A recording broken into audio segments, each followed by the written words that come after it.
ఇవాళ స్మార్ట్ ఫోన్లు అనేవి మన జీవితంలో ఒక భాగంగా మారిపోయాయి. ప్రపంచవ్యాప్తంగా నేడు 400 కోట్ల మంది చేతుల్లో ఇవి దర్శనమిస్తున్నాయంటేనే ఫోన్ల వాడకం ఎంతగా ఉందో అర్థం చేసుకోవచ్చు.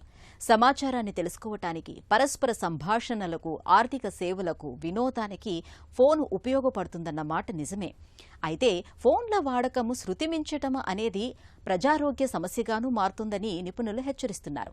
స్మార్ట్ ఫోన్లను అతిగా వాడటం, వాటిపై అతిగా ఆధారపడటం వల్ల పలు ఆరోగ్య సమస్యలు తలెత్తుతున్నట్లు ప్రపంచవ్యాప్తంగా జరిగిన అనేక పరిశోధనలు వెల్లడిస్తున్నాయి. ఈ నేపథ్యంలో స్మార్ట్ ఫోన్ల వ్యసనం నుంచి బయటపడేందుకు ఏం చేయాలో, ఎలాంటి జాగ్రత్తలు తీసుకోవాలో ఇప్పుడు తెలుసుకుందాం.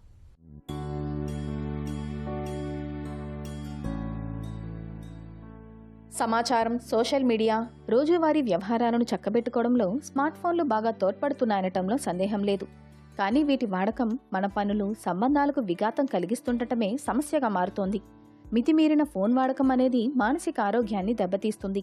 నిద్రకు భంగం కలిగించటం, నొప్పులు, ముఖ్యంగా మెడ, భుజాల నొప్పులు వంటి శారీరక సమస్యలకు దారితీస్తుంది. అయితే జూదం, మాదక ద్రవ్యాల మాదిరిగా స్మార్ట్ ఫోన్ల అతివాడకాన్ని వ్యసనంగా పరిగణించటం లేదు. అయితే కొన్ని గుణాలు వ్యసనాన్ని పోలి ఉండటం గమనార్హం.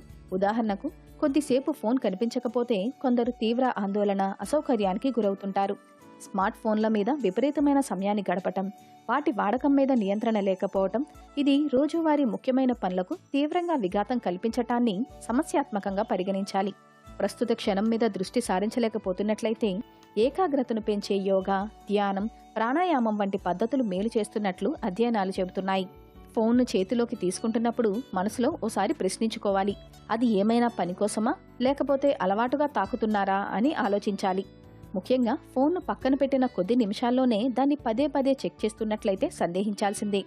అదే పనిగా ఫోన్ను వాడటం కన్నా ఆరు బయటకు వెళ్లటం, ఆత్మీయులతో గడపటం వంటి ముఖ్యమైన పనులకు ప్రాధాన్యమివ్వాలి. ఫోన్ వాడకానికి సమయాన్ని నిర్దేశించుకోవాలి. కావాలంటే ఉదయం, రాత్రి వేళల్లో ఓ గంటసేపు ఫోన్ వంక చూడొద్దని నిర్ణయించుకోవాలి. ఆ సమయంలో బయట నడవటం, వ్యాయామం చేయటం, రాత్రివేళ పుస్తకం చదవటం వంటి ఆరోగ్యకరమైన పనులు చేయొచ్చు. బస్సులో ప్రయాణం చేస్తున్నప్పుడు, ఎవరికోసమో ఎదురుచూస్తున్నప్పుడు విసుగు పుట్టినా దాన్ని అలాగే ఆస్వాదించటం అలవాటు చేసుకోవాలి. ఫోన్ వంక చూడకుండా పరిసరాలను, చుట్టుపక్కల వ్యక్తులను గమనిస్తూ ఉంటే విసుగు దానంతట అదే పోతుంది. అవసరం లేకపోయినా ఎప్పుడెప్పుడు ఎలాంటి భావోద్వేగాలకు గురైనప్పుడు ఫోన్ను వాడుతున్నారో గుర్తించగలిగితే సగం పని అయిపోయినట్లే. ఆయా పనులకు దూరంగా ఉండగలిగితే ఫోన్ వాడకాన్ని తగ్గించుకోవచ్చు. వీలైతే ఒక రోజు మొత్తం ఫోన్కు దూరంగా ఉండటానికి ప్రయత్నించొచ్చు. మరో రోజు ఫోన్ ఇంట్లోనే పెట్టి బయటకు వెళ్లి రావచ్చు. అప్పుడు ఎలా అనిపిస్తుందో గమనించొచ్చు. ఇలాంటి చిన్న చిన్న జాగ్రత్తలు తీసుకోవడం ద్వారా నెమ్మదిగా స్మార్ట్ ఫోన్ వ్యసనం నుంచి బయటకు రావచ్చు.